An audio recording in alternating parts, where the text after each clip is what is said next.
మేడగది మీరు దేవుని కలుసుకునే స్థలం.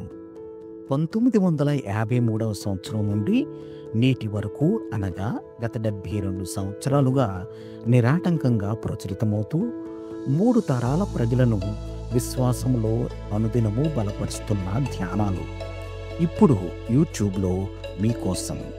వీక్షించండి, విశ్వాసంలో దినదినము వర్ధిల్లండి. ఈనాటి మేడగది ధ్యానాన్ని చదువుకుందాం. సోమవారం జూలై 7, 2025. ఒక కృతజ్ఞత సూచిక. ఆనాటి ధ్యానాంశం ఒక కృతజ్ఞత సూచిక.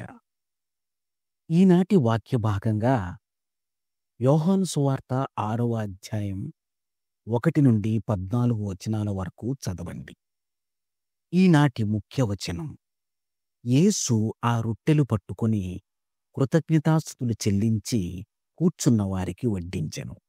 అలాగున చేపలు కూడా వారికిష్టమైనంత మట్టుకు వడ్డించెను. యోహాను సువార్త 6వ అధ్యాయము 11వ వచనం. మా ఇంట్లో జరిగిన ఒక చిన్న పార్టీకి మా పొరుగింటి వాళ్ళ కుమారుడు తమను ఆహ్వానించినందుకు నాకు ఒక థ్యాంక్ యూ నోట్ను అనగా కృతజ్ఞత ఉత్తరాన్ని వ్రాశాడు. చదువులో మందబుద్ధిగల ఆ పిల్లాడు రాసిన ఆ చిన్న ఉత్తరంలో అక్షరాలు వంకరటింకరగా ఉన్నాయి. అనేక అక్షర దోషాలున్నాయి. దానిలో కామాలు, ఫుల్ స్టాపులు లేవు. చివర్న అతడు తన పేరును సంతకం చేసి దాని క్రింద తన 2 తమ్ముళ్ల పేర్లను కూడా వ్రాశాడు. ఆ ఉత్తరాన్ని చదువుతుండగా నా కళ్ళ వెంట నీళ్లు వచ్చాయి. ఆ ఉత్తరం రాయడానికి అతడు ఎంతో కష్టపడాల్సి వచ్చినప్పటికీ అతడు తానెలా వ్రాస్తున్నానన్న దాని మీద కాక తన హృదయంలో ఉన్న కృతజ్ఞతను వెలిబుచ్చటం పైనే దృష్టి పెట్టాడు.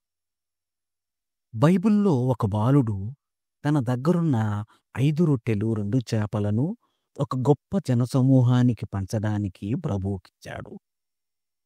ప్రభువు ఆ ఉన్నవాటినే తీసుకొని కృతజ్ఞతలు చెల్లించిన తర్వాత 5,000 మంది ప్రజల ఆకలి తీర్చడానికి వాటిని ఆశీర్వదించాడు. ఆ బాలుడు తన దగ్గర ఉన్నది అంతమందికి చాలదని కాని, వాటిని ఇస్తే ప్రజలు తనను చూసి నవ్వుతారని కాని, ఒకవేళ తన అల్ప కానుకను ప్రభువు తిరస్కరిస్తాడేమోనని కాని, తన ఆహారాన్ని ఇతరులకు ఇచ్చేసినందుకు తన తల్లి తనను తిడుతుందేమోనని కాని, లేక తాను ఆకలితో పస్తు ఉండిపోవాల్సి వస్తుందని కాని చెప్పి ఇవ్వకుండా ఆగవచ్చు. కాని అతడిచ్చాడు. నాకున్న దానిని దేవునికిచ్చినప్పుడు ఆయన దానిని చాలినంతగా ఆశీర్వదించగల శక్తిమంతుడని నాకు గుర్తు చేయడానికి ఆ పిల్లాడు రాసిన ఆ థ్యాంక్ యూ నోట్ను నా దగ్గర ఇప్పటికీ దాచుకున్నాను. ఏటి ధ్యానం. దేవుని చేతుల్లో పెట్టినప్పుడు నాకున్న తలాంతులు, వరాలు చాలినవిగా చేయబడతాయి. ప్రార్థన. ప్రియమైన దేవా, మేము మాకున్న దానిని నీకిచ్చినప్పుడు నీవు దానిని అందరి ప్రయోజనార్థం ఆశీర్వదించగలవని విశ్వసిస్తూ స్వేచ్ఛగా నీకివ్వడానికి మాకు సహాయం చేయము. యేసు నామములో ఆమేన్. ప్రార్థనాంశం: కృతజ్ఞతను వెలిబుచ్చుటపై నా దృష్టిని పెట్టునట్లు.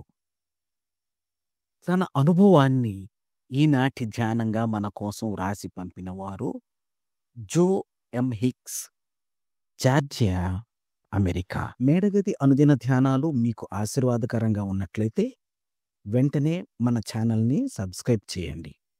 లైక్ చేయడం, షేర్ చేయడం మర్చిపోకండి. దేవుడు మిమ్మును దీవించునుగాక. ఆమేన్.